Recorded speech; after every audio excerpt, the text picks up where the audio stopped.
राधे राधे महाराज जी। महाराज जी, लोग हर हर महादेव बोलते हैं, हाथ ऊपर उठाकर बोलते हैं। महाराज जी, इसका क्या मतलब? हाथ देखो, हाथ उठा करके तो अपने आराध्य देव का सब कोई हम बोलते हैं जय जय श्री राधे। अयोध्या में जाओ जय जय सियाराम, इसका मतलब होता है शरणागति। ये समझ रहे हैं? ये जब एक को गोली बंदूक में नहीं बजती है ना, तो डकैत क्या करता है? क्या करता है? बंदूक हाँ सर मार ला ले ये है ना, जिसे हम शास्त्रीय भाषा में शरणागति कहते हैं, उसे आप अंग्रेजी सरेंडर, सलेंडर की सरेंडर क्या अंग्रेजी ले आती सरेंडर। हाँ, अब एक को गोली नहीं रह गई तो अब समझा के सामने से, तो इसलिए तो ये मन, ये बुद्धि, ये चित्त, ये अहंकार में को सामर्थ्य नहीं रह गई प्रभु। अब आपकी शरण में तो जय जय श्री राधे या जय जय सियाराम या नमः पार्वती पतये हर हर हर महार, तो ये जो है ये हमारी शरणागति का प्रतीक है। और हम जिस इष्ट के आराधना में लगे होते हैं हम उनकी जय जयकार करते हैं जहां हम लगे होते हैं, तो ये शरणागति का प्रतीक है। प्रभु मैं आपकी शरण में हूं नाथ, अब मेरी कोई बस नहीं कि मैं आपकी माया पर विजय प्राप्त कर लूं। और देखो, हृदय की बात बताए, बातें चाहे जितनी बना लिया जाए, सच्चाई की तुम्हें बात बता रहे हैं। अगर डट के 24 घंटे सावधानी पूर्वक भजन नहीं है तो माया थप्पड़िया के रौंद देगी कोई भी हो, इतना बात समझ लेना। अंतर में अगर भगवत चिंतन, हनुमान जी महाराज बहुत बड़े ज्ञानी महापुरुष हैं, वो कह रहे हैं कह हनुमंत विपति प्रभु सोई, जब तब सुमिरन भजन न होई। जिस क्षण आपका भजन छूटा उसी क्षण माया उसे विपत्ति में फंसा देगी, कोई ऐसा कार्य करवा देगी, जलता रहेगा हृदय भगवत स्मरण। और हम सबसे कठिन अनुभव कर पाए हैं जीवन में कि निरंतर भजन करना सबसे कठिन बात है। प्रवचन कर लेना, खूब फैला लेना, समाज जोड़ लेना, ये सब सरल है, लेकिन मन को एकाकार करके निरंतर प्रभु में लगाना ये सबसे कठिन बात है, ये सबसे कठिन बात है। इसीलिए सब रास्ते खुल जाते हैं लेकिन ये रास्ता नहीं, और ये नहीं खुला तो भगवत प्राप्ति नहीं हो पाती। क्योंकि मन का कार्य है संकल्प विकल्प करके भोगों में जाना, तो आपकी विद्वता मन को नहीं रोक पाएगी, आपकी प्रवीणता, आपका नाना प्रकार का वैभव, आपका नाना प्रकार की कलाएं मन को नहीं रोक पाएगी। मन को रोकने के लिए कृपा निधान भगवान का भजन चाहिए। अगर भजन नहीं, पक्की बात समझ लो, तो नाटक भले हो जाए सच्चाई नहीं आएगी। हाँ, नहीं आएगी। अगर भजन की आनंद वृत्ति है कि तो बहुत जोर का।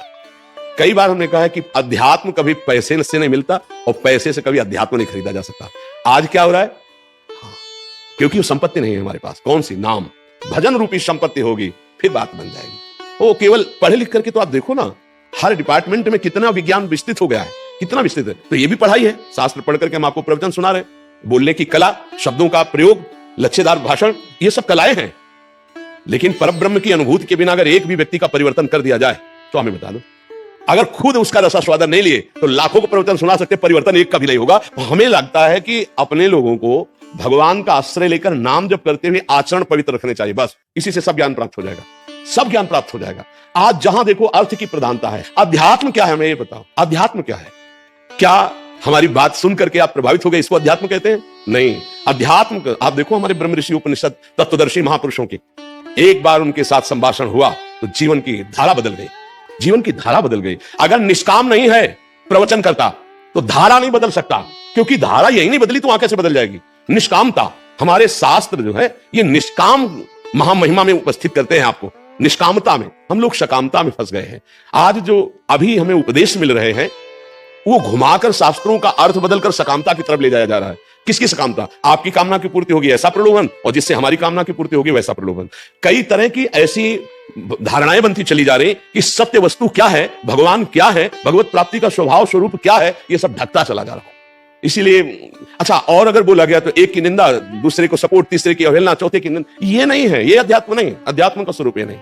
अध्यात्म जब जागृत होता है जिसके हृदय में, तो सर्वम खलमिदम ब्रह्म ने नानास्ति किंचन, सब जगह एक परमात्मा तत्व है, उसको देखकर वर्णन किया जाता है। अगर हमें भगवान पर विश्वास नहीं है कि हमारे जीवन का भरण पोषण श्री भगवान करते हैं, अपने कर्तव्य पर विश्वास नहीं, अपने धर्म पर विश्वास नहीं, सामने वाले की जेब पर विश्वास है, तो कोई ज्ञान नहीं है, वो जीरो पे ही है। माया उसको वही जीरो पे रखे, कोई ज्ञान नहीं। बिन विवेक वैराग्य भक्ति बिन सत्य नए को मानो, भगवत विमुख कपट चतुराई सो पाखंड जानो। इसलिए ज्यादा ज्ञान प्राप्त करने की कोशिश मत करे, बस इतना समझ ले कि अगर आपको नाम मिल गया और नाम लेके चल पड़े तो आपको सब कुछ प्राप्त हो जाएगा। बस आप चलिए, धैर्यपूर्वक चलिए। एक गुरु ने शिष्य को यमुना स्नान करने जाना था, अंधेरी रात थी, एक टॉर्च दिया, टॉर्च बहुत छोटी थी, उसमें एक केवल गोला सा प्रकाश पड़ता है। बोले गुरु जी इससे कैसे यमुना जी पहुंच जाएंगे? बोले एक कदम दिखाई देता है ना? बोले हाँ, बस एक कदम बढ़ाते चले जाओगे, हर कदम में तुम्हें प्रकाश देगी। तो जैसे तुम्हें राम नाम मिला, कृष्ण नाम मिला, राधा नाम मिला, ये दिव्य प्रकाश है, आपको किसी से पूछना नहीं पड़ेगा, आप जब कीजिए आपके हृदय में प्रकाशित हो जाएगा। और देखो जब भगवान को अधीन कर लेता है नाम, सुमीर पवन सुत पावन नामू, अपने बस करी राखे राम। यार रुपया पैसा क्या चीज है?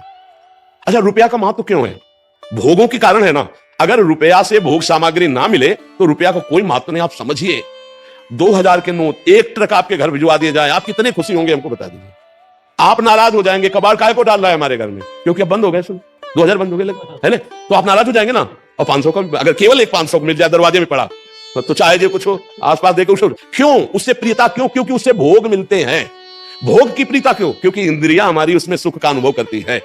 अरे सुख सिंधु का तू हंस, सुख स्वरूप होते हुए तुझे इन बाहरी सुखों में कभी तृप्ति नहीं मिल सकती, आज तक नहीं मिली और आगे भी नहीं मिलेगी। यही समझाने के लिए भगवान संतों का सानिध्य देते हैं कि हमारा कर्तव्य है जो हमने अपने जीवन में अनुभव किया वो तुम्हें बताएं, और तुम्हारा कर्तव्य कि बस इसको पकड़ लो।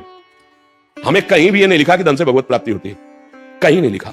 भगवान ने जब मांग की है तो मन की मांग की है, मन मना भव मय्ये व मन आदत सो। इसलिए हमारे भगवान को ना सोना चाहिए, ना चांदी चाहिए, ना छप्पन भोग चाहिए, ना कुछ चाहिए। आप अपने मन को भगवान को दे दो। कैसे मन दिया जाता है? राधा राधा राधा राधा राधा राधा, कर से कर्म करो विधि नाना, और मन रखो जा कृपा निधाना। संतों ने कहा हाथ से कर्म करते रहो और जबान से नाम जपो और मन भगवान के चरणों में रखो। महात्मा है, चाहे वो गृहस्थ हो चाहे विरक्त हो, महात्मा है।